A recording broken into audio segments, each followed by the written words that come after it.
Alright, this is the last part of this video, and what I want to point out is that it is dented in a couple of places, like here and here.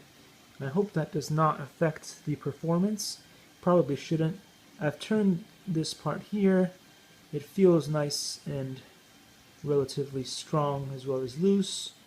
It does not feel like it's been affected by anything, so hopefully it will run, but we won't know until we run it. So this thing looks pretty straightforward with an on and off switch.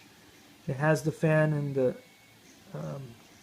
heat sink as well, it would seem, on there.